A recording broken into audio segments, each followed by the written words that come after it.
I'm 72 years old, and I need you to understand something before I run out of time. Everything I fought mattered, didn't. Every promotion I celebrated, every client I impressed, every late nightly office I wore like a badge of honor. All of it. Worthless. I built a fortune, 7 figures in the bank, corner office with my name on the door, respect from every boardroom I walked into, and on a Tuesday afternoon in March, when my daughter looked me in the eyes and said, "No, Mom, everything you built was for you, to prove something to people who don't even care," my heart literally stopped, not metaphorically, literally. I collapsed on my kitchen floor, and as the paramedics worked on me, all I could think was, I spent 50 years climbing, and I never once looked up to see where the ladder was leaning. If you're watching this and you think success means sacrificing the people you love, I'm begging you, stop, right now, because I was you, and I almost died before I figured out the truth. Let me take you back to that Tuesday. My daughter Sarah had driven 3 hours to see me. She walked into my kitchen, this massive designer kitchen that I'd renovated but barely cooked in, and she was holding her phone. Her hand was shaking. "Mom," she said, "Emma's recital is next Thursday. She's been practicing for 3 months. She made me promise to ask you one more time." Emma, my granddaughter, 8 years old. I didn't even look up from my laptop. I was reviewing a contract, some merger that felt urgent at the time. I can't even remember which company it was now. "Sarah, you know how my schedule is. I have the Tokyo presentation on Friday. I can't just... You can't. You can't. That's all you ever say, Mom." Her voice cracked, and finally, I looked up. "Emma asked me last week if you even like her. An 8-year-old asked me if her grandmother likes her. What am I supposed to tell her?" I felt something tighten in my chest, but I pushed past it, because that's what I'd been doing for decades. Push past the discomfort. Focus on what's important. "That's not fair," I said. "I'm building something here. I'm securing your future, your inheritance." "I don't want your money," she was crying now, full tears streaming down her face. "I wanted a mother. Emma wants a grandmother, but you're never here. You were never here. My entire childhood, you were never here. And now you're doing the same thing to my daughter, and I can't. I won't let you." The tightness in my chest became a vice. "You have no idea how hard I've worked," I said. My voice was ice, pure defense. "Everything I built was for you, for this family. No, Mom, everything you built was for you, to prove something to people who don't even care." And that's when it happened. The pain shot down my left arm like lightning. The room tilted sideways. I remember my laptop sliding off the counter, crashing to the floor. I remember Sarah's face changing from anger to horror. I remember falling. And then I remember the ceiling of my kitchen, the designer light fixture I'd spent $3,000 on, spinning, blurring. Sarah was screaming my name, calling 911, her hands on my chest, and the only thought in my head, crystal clear despite the pain, was, "She's right. Oh God, she's right." I didn't die that day, obviously, but something did. The woman who thought board meetings were more important than ballet recitals, she flatlined on that kitchen floor. I spent 6 days in the hospital. Angioplasty, stents, the doctors telling me how lucky I was. Lucky. I'd been having a heart attack for years. I just didn't know it. Not the medical kind, the other kind. The slow death that happens when you spend decades making the same choice over and over. Work over family. Achievement over presence. Later over now. Here's what nobody tells you about success, the kind I chased anyway. It's designed to feel like it's never enough.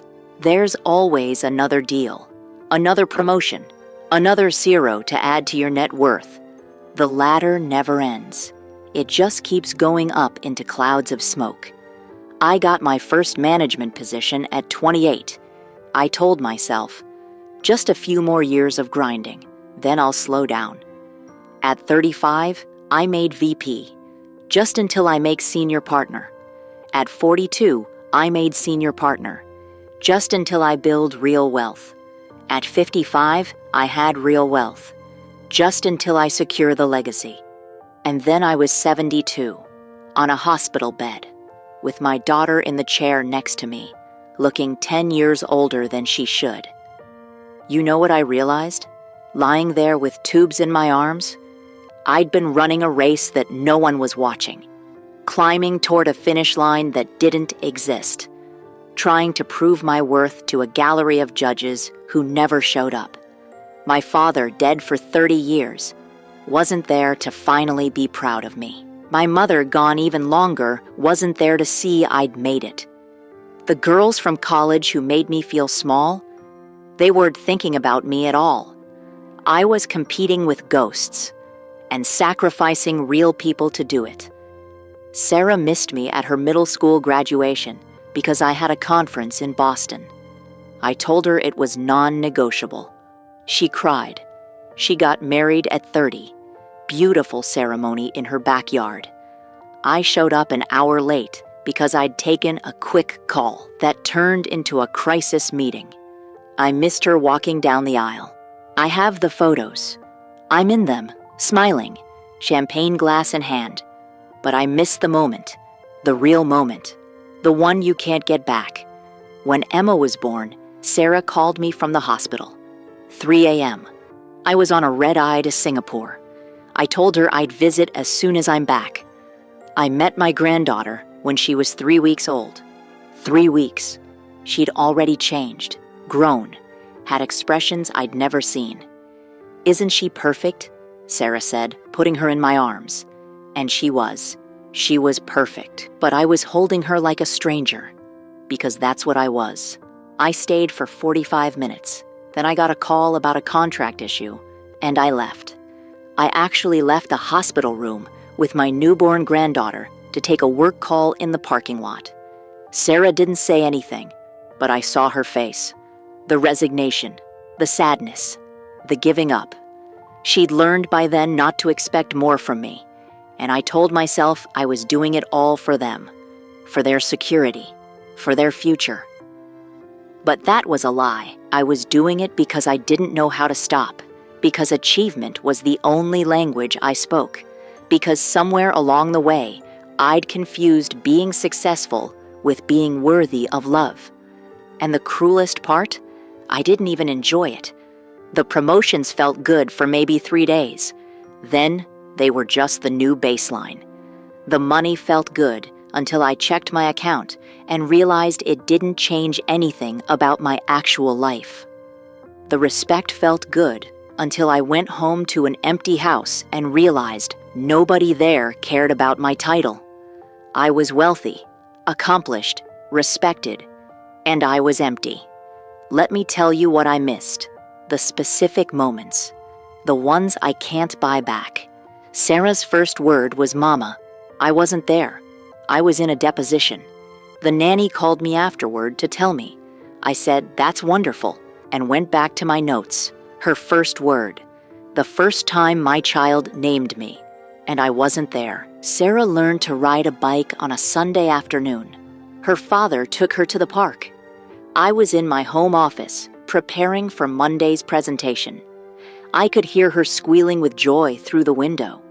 I never looked up. Not once. In high school, Sarah wrote a poem, won some kind of award for it. She asked me to come to the ceremony. "It's just 20 minutes, Mom, please." I missed it. Emergency with a client. She left the poem on my desk that night. I still have it. I've read it 100 times since the heart attack. It's about feeling invisible, about calling out to someone who's in the same room but can't hear you. She was writing about me, and I didn't even read it until I was 71 years old. When Sarah was 25, she called me crying. Some boyfriend had broken her heart. She just wanted to talk, just wanted her mom. I was in back-to-back meetings. I told her I'd call her back. I forgot. For 3 days, I forgot to call my daughter back when her heart was broken. By the time I remembered, she'd already talked to her friends, already processed it, already learned she couldn't count on me. "It's fine, Mom," she said when I finally called. "I figured it out." That phrase haunts me. I figured it out. She'd been figuring it out without me her whole life. And Emma, my granddaughter, the one I should have gotten a second chance with.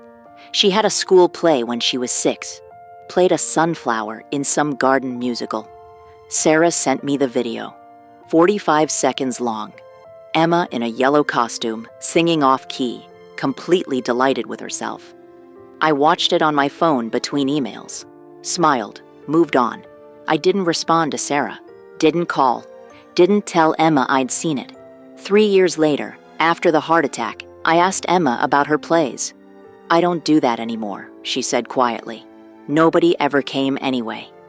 Nobody ever came. My granddaughter quit something she loved because she felt like nobody cared. And I'd been 50 feet away the whole time. In my office, on my phone, chasing things that are already gone now. Forgotten, meaningless. Here's the thing about time that I didn't understand. You think you have it. You genuinely believe there will be a later.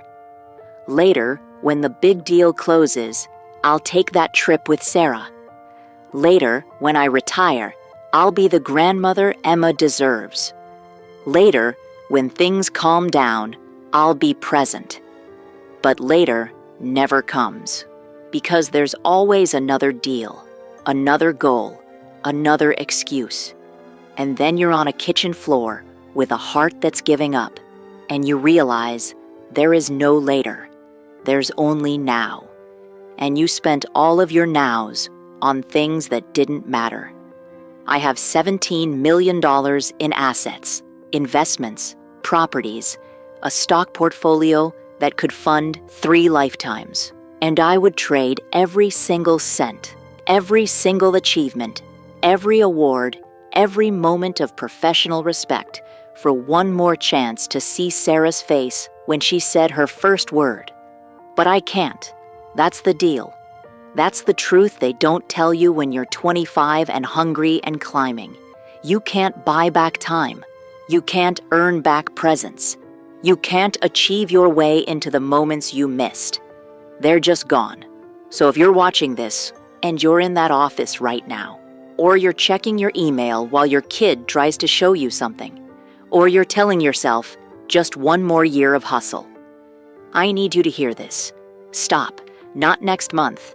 Not after the promotion. Not when the timing is better. Stop right now. Because here's what I know now that I wish I'd known at 40, at 50, at 60. Your children don't care about your job title. They care if you show up. Your family doesn't care about your salary. They care if you're present. The people who love you don't need you to be impressive. They need you to be there. That's it. That's the secret. That's the thing I paid 50 years to learn. Show up. Not perfectly. Not with some grand gesture. Just show up. Consistently. Repeatedly. Imperfectly. Put your phone in another room during dinner. Actually put it away. Be a human being at the table instead of a distracted ghost. When your kid asks you to watch them do something, anything, a cartwheel, a drawing, a dance, stop what you're doing and watch. Actually watch. Make eye contact. React. Be there. Say no to work sometimes. I know that sounds impossible. I know it feels like everything will fall apart. It won't. I said yes to work for 50 years, missed 1,000 moments, and you know what? The work still would have gotten done. The deals still would have closed. The company would have survived. But my relationship with my daughter, that didn't survive. It took a heart attack and years of repair. We're still rebuilding. I'm 72. She's 48. We're rebuilding a relationship that should have never broken. Don't do that. Don't wait until you collapse to figure out what matters. So here's what I do now. My new rules, the ones I wish I'd made at 40 instead of 72. Every Sunday, I have lunch with Sarah and Emma. Non-negotiable. I don't care what else is happening. That time is sacred. I keep my phone off during family time. Completely off. Not vibrate, off. When Emma talks, I stop. Everything. And I listen. Actually listen. Not waiting for my turn to talk listen. Real listening. I say, I love you every single time we part. Because I almost died without saying it. I almost died with my last words to my daughter being about a work presentation. Never again. And I forgave myself. That's important too. I spent the first year after the heart attack drowning in guilt, punishing myself for the past, apologizing over and over.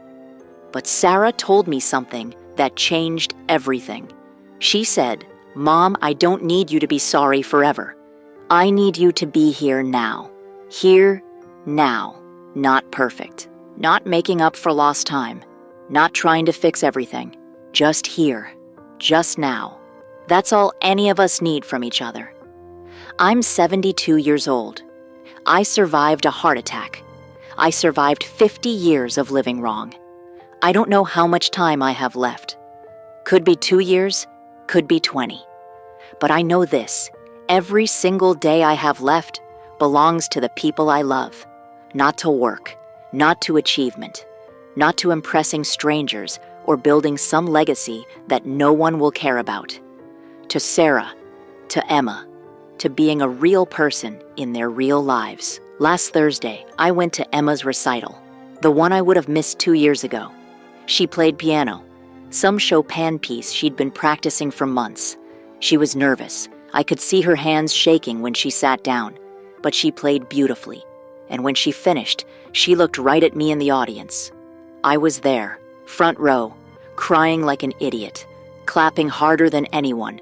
And she smiled, this huge, bright, real smile. That moment, that simple, ordinary moment, meant more to me than every deal I ever closed, every promotion I ever earned, every dollar I ever made. Because that smile wasn't for successful businesswoman me. It wasn't for rich me. It wasn't for impressive me. It was for grandma who showed up me. And that's all I ever needed to be. So let me ask you something, and I want you to really think about this. If you keep living the way you're living right now, if you keep making the choices you're making, if you keep prioritizing the things you're prioritizing, 20 years from now, will that be enough? When you're my age, sitting in a chair, looking back at your life, will you be satisfied with what you see? Or will you be like me, wealthy, accomplished, respected, and filled with regret? Don't be me. Don't wait for the heart attack. Don't wait for the crisis. Don't wait until you've missed everything that mattered. Choose differently, right now, today, because I'm 72 years old, and I can tell you with absolute certainty, the ladder you're climbing doesn't lead where you think it does. But the people you love, they're right here, right now, waiting for you to come home. Go home.